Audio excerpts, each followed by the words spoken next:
संसद के शीतकालीन सत्र का 14वां दिन भारतीय संविधान की 75वीं वर्षगांठ पर आज से लोकसभा में संविधान पर चर्चा शुरू हो गई। लेकिन पहले ही दिन संसद में संविधान के बहाने ऐसे ऐसे शब्द बाण चले कि दिसंबर की सर्दी में भी सदन का माहौल गर्म हो गया।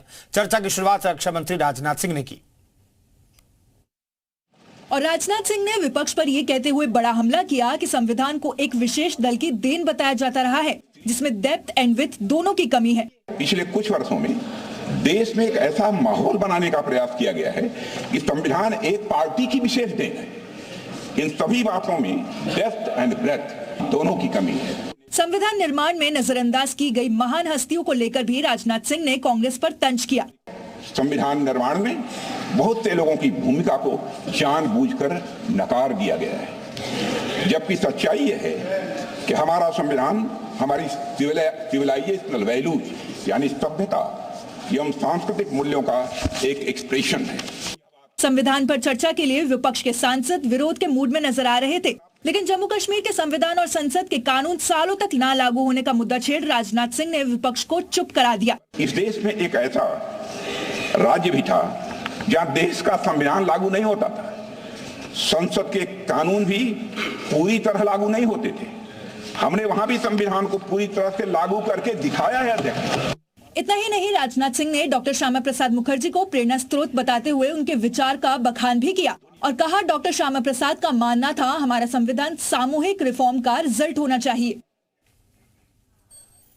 हालांकि राजनाथ सिंह के बाद जब बोलने की बारी प्रियंका गांधी की आई तो उन्होंने एक एक करके न सिर्फ राजनाथ सिंह के हमलों पर पलटवार किया, बल्कि सरकार को संविधान की परिभाषा और उसकी ताकत की भी याद दिलाई कि भारत का संविधान संघ का विधान नहीं है। जब चुनाव में प्रियंका गांधी की संसद में पहली स्पीच और ये तेवर, जिसने सत्ता को यूं ललकारा कि पूरी संसद प्रियंका के भाषणों से गूंज उठी। तो इस संविधान ने हर एक देशवासी को ये अधिकार दिया कि वो सरकार बना भी सकता है और सरकार बदल भी सकता है।